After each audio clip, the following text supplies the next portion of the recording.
I couldn't believe it. The big iron gate was open. I walked to it and stood there. Stood on the edge of two worlds. The one behind me was the only one I really knew. But the world beyond the gate was the world of other people. If I entered it, what would he do? What would be my punishment? You'll hear my story as you listen to The Captive Spirits on Theater 5.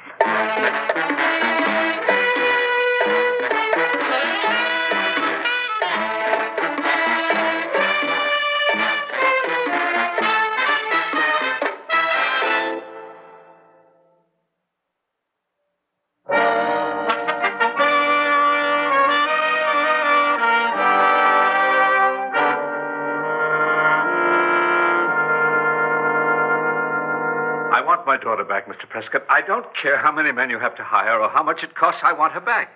Mr. Bishop, you say her name is Caroline. That's right. And what about this photograph? It's a perfect likeness. When was this picture taken? A few months ago. Mr. Bishop, how old is your daughter? I don't see what that has to do with it. Well, I mean, if she's still a minor, then legally... Legally? What does the law know about these things? Besides, you're a private investigator, aren't you?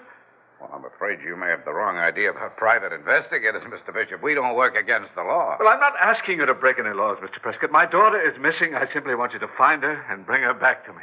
Did she leave this house of her own accord, or did she run away with some guy? No. Carolyn doesn't know any men. She could have met a young man at school. No, she has never gone to school.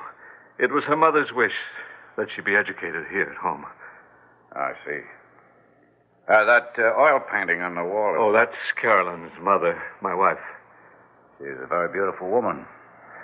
Yes, she passed away when Carolyn was only 7. Oh.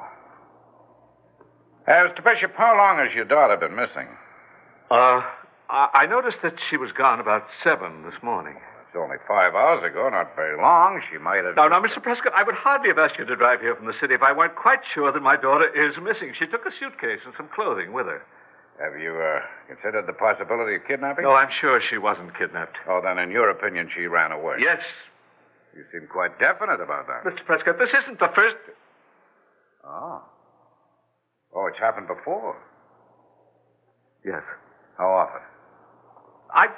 I fail to see why all these questions are necessary. Mr. Bishop, if I'm to look for your daughter, it certainly won't do any harm to learn all I can But about while you're asking these questions, heaven knows what may be happening to her. Why didn't you bring the police into this? Because I'd like to avoid gossip and publicity. Also, I want this to be handled discreetly. I've always shunned notoriety of any kind. As for Caroline, she's lived a very sheltered life, a very happy, peaceful life. Oh, did you notice the garden as you drove past? I was quite impressed by it. It's Caroline's garden. Mr. Prescott, tell me, could a garden that beautiful be tended by an unhappy girl? Now, look, Mr. Bishop, I didn't say I thought she was unhappy. No, but you suggested it. At least you gave me that impression. Well, I didn't mean to. I'm just trying to find out all I can about your daughter. All you need to know is that she's missing and that I want her back desperately. Mr. Bishop, if I find your daughter and she refuses to come back, I'd have to let it go at that. I couldn't force her to do something against her wishes. Well, why didn't you tell me this when I spoke to you on the phone? Because you told me that your little girl was missing. I assumed she was a child. Well, perhaps if I were to offer you a sizable bonus... No. Mr. Prescott, what are your conditions? Well, if I find your daughter, I'll tell her that you're most anxious to have her back. And if she says she won't return? I'll contact you and give you all the information I have. Including the address where she's staying? If I have that information, yeah. But understand this, Mr. Bishop. Yes? The moment she tells me she doesn't want to return to you, that's when I drop the case. Now, if those conditions aren't satisfactory... You leave me no alternative. Too much time has been lost already. All right, Mr. Prescott, I accept your conditions. But for the love of heaven, get moving.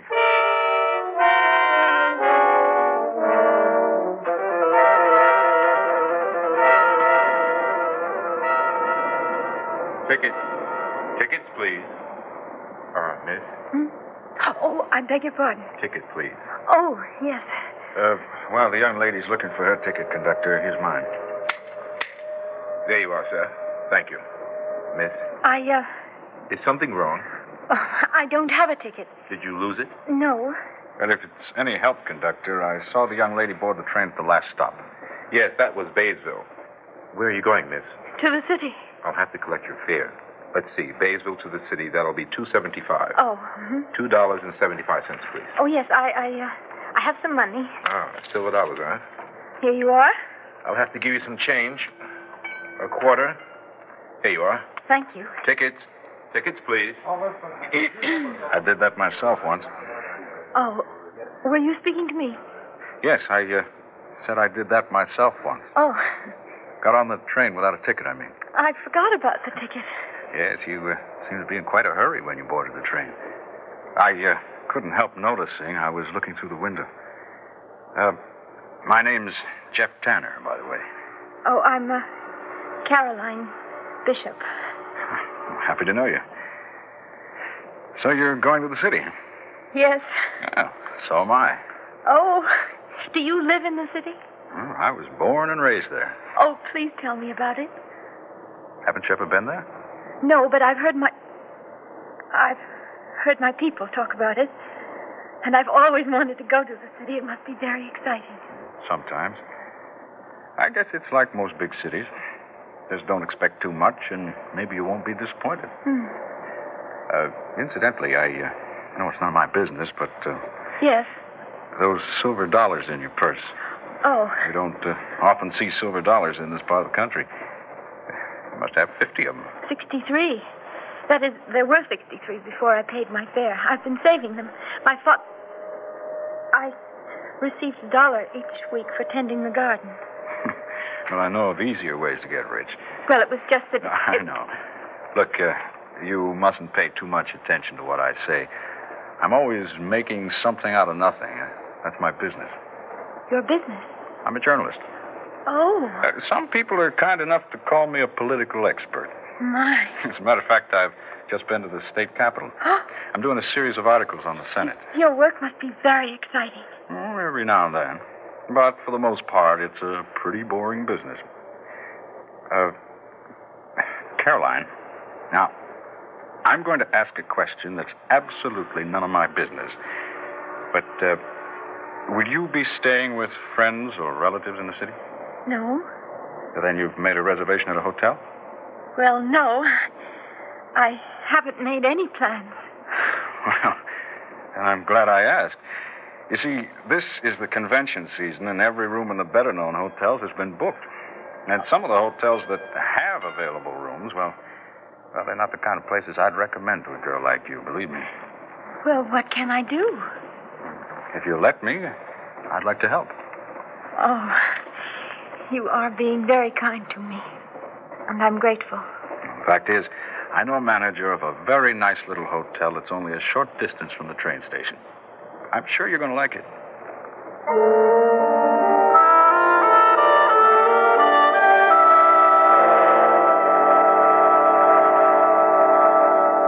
Oh, Jeff, it's a beautiful room. Thank you so much. Well, not at all. I guess you're tired, huh? Well, yes, I am. Then I'll leave in just a moment, but I was wondering... Yes? You see, as an employed journalist, I have a certain amount of influence in this town. Just enough influence to get 2 tickets for the musical comedy at the Majestic Theater. It's sold out for almost a year in advance. Oh. Well, anyway, I was thinking, after you rest, maybe you'd like to see it with me. Oh, Of course, if you'd rather not, I'll understand. Oh, no. No, Jeff, I'd love to go. Well, fine. And maybe, if you like, we could have dinner before the show. That'd be very nice. Oh, great. Pick you up at 7? All right. Have a good rest, Caroline.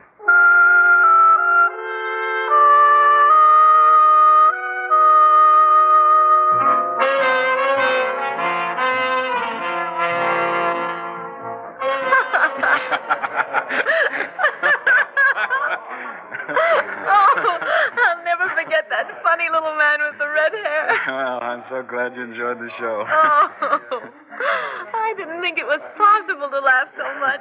I didn't think laughter could sound so wonderful. My, it's been a perfect evening. Dinner and the show, and now this lovely little place. You know something? Tonight, for the first time in my life, I I really like this city. Oh, Jeff. No, I mean, I really like it. I even like the people. Oh.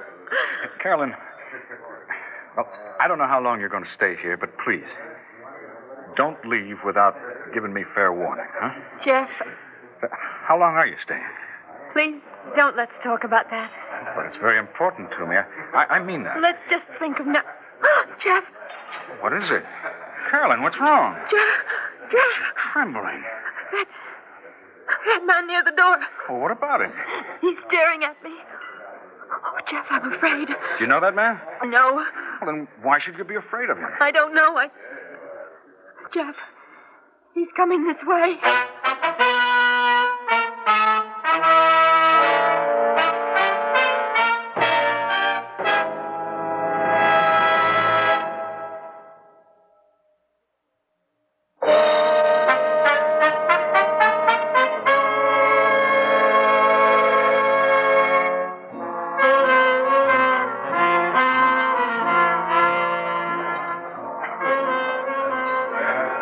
Bishop?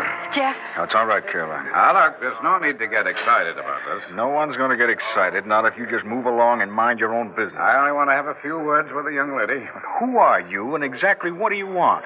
Now, make it quick. All right, I was hired by this girl's father. Jeff, please.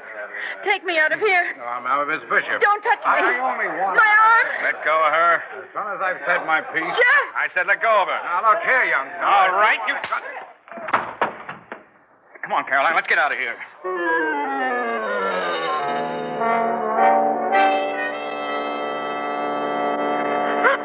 No, it's all right, Caroline. It's all right.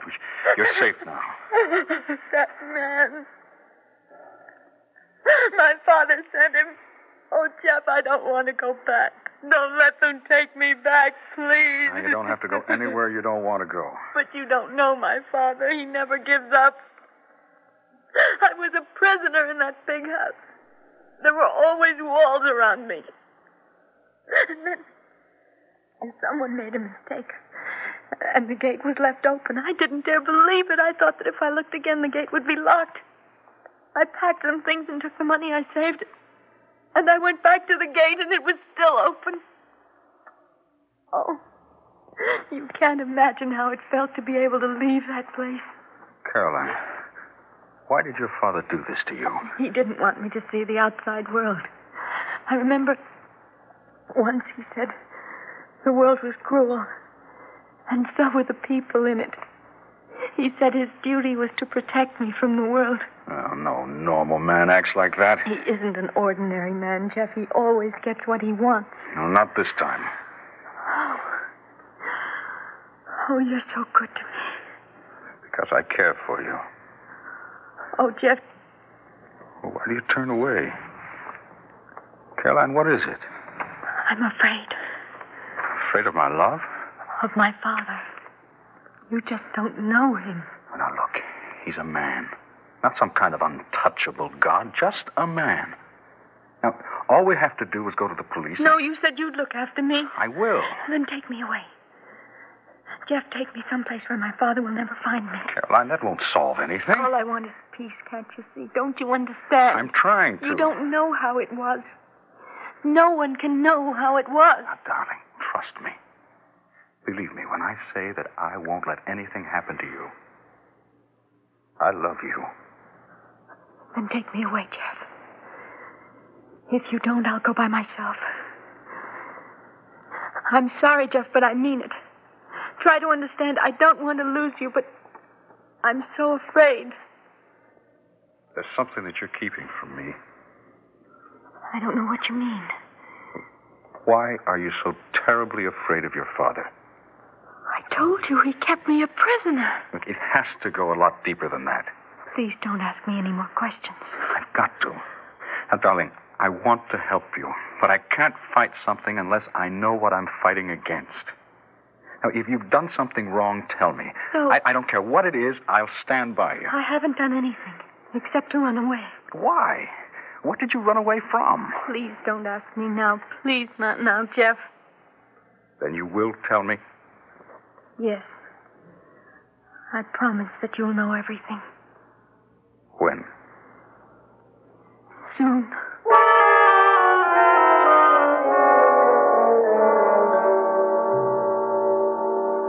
So you're the young man. Thank you for coming to see me. What's your name, please? Didn't your private detective tell you? He's no longer working for me. He said you refused my offer of $1,000. That's right. Oh, the young idealist, eh? You can't be reached with money, or perhaps I haven't gone high enough. You're an old man, Mr. Bishop, so I'll forget you said that. Tell me something, Mr. You know, a man as tough and as brave as you are shouldn't be afraid to give me his name. It's Jeffrey Tanner. All right, Mr. Tanner, let's not waste any more time. Exactly what do you want, or should I say how much? I came here expecting to dislike you, Mr. Bishop. I haven't been disappointed. Where is my daughter? Now, that's something I'm not prepared to tell you. How much money do you want, Mr. Tanner? Don't bother bothering with me. Just tell me how much. I think you really believe I came here to get some money from you. There's nothing else for me to believe. Well, have you considered the possibility that I might be in love with Caroline? In love? Or have you gone so sour on the world that you don't believe such a thing could happen? No. How did you meet my daughter? If you must know, we met on a train. When? Yesterday. When did you see her last? About 8 hours ago. How was she? Fine. Except for one thing. She's terrified of you. What did you do to her? No. She's not afraid of me. I'm certainly not going to take your word. Oh, I don't doubt that she told you that she was afraid of me. I don't even doubt that she believes it. What's that supposed to mean? You don't know. I don't know what. What are you trying to say? You are in love with her. Heaven help you. What is this? My boy, look. Look at that oil painting on the wall. All right. So it's Caroline. No, it's her mother. Carolyn was only a child when that painting was done. My wife was a beautiful woman.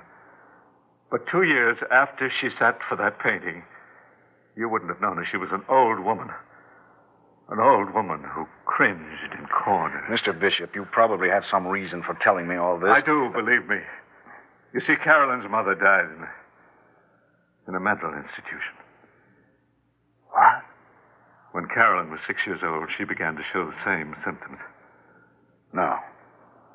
Oh, no, I won't believe it. You're lying. Look, I spoke with her for hours. She was intelligent. Her reactions were completely normal. I know. That's what makes it so cruel. Every now and then she has periods of clarity. Sometimes they last for as long as 2 days, but never longer. She always reverts, always becomes a child again. Now, it isn't true. I'm sorry. I won't let it be true. There's nothing that can be done about it. Well, there are doctors. No, I've had her examined by the best specialists in the world. There's no hope. My boy, look at me. You call me an old man. I'm only 45. Look into my eyes. How much suffering do you see there? You've loved her since yesterday. I've loved her for almost half my life. Caroline. You must believe me. But she said she was afraid of you. No, she doesn't really know what she's afraid of, but I do. I know what happens each time she reverts back. I've seen it so many times. If she's in a strange place, she knows nothing but stark terror, Mr. Tanner. Oh, you can't let that happen. Not if you love her.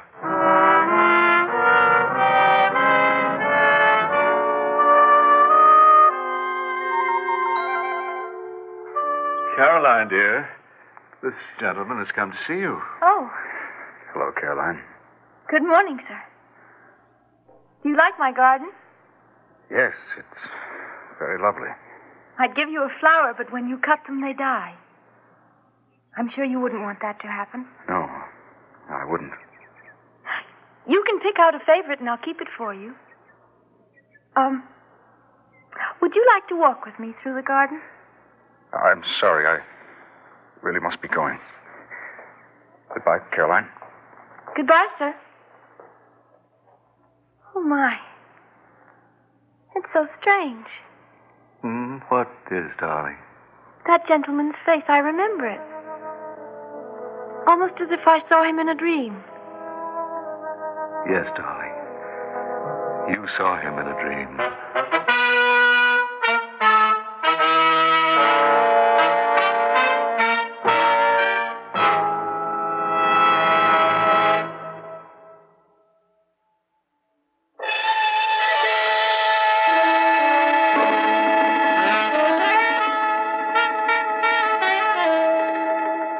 Theater 5 has presented The Captive Spirit, written by Don Herring and directed by Warren Somerville.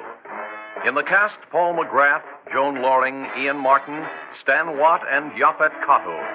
Audio engineer, Marty Folia. Sound technician, Terry Ross. Script editor, Jack C. Wilson. Original music by Alexander Vlastotsenko. Orchestra under the direction of Glenn Osser.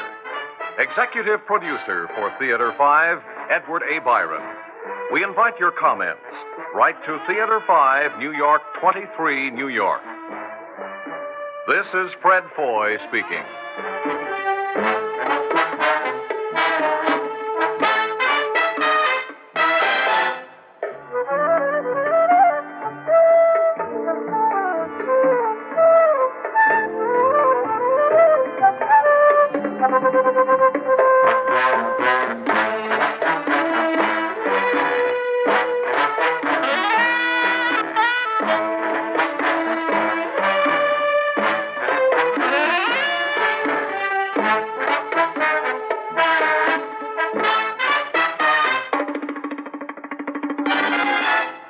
This has been an ABC Radio Network production.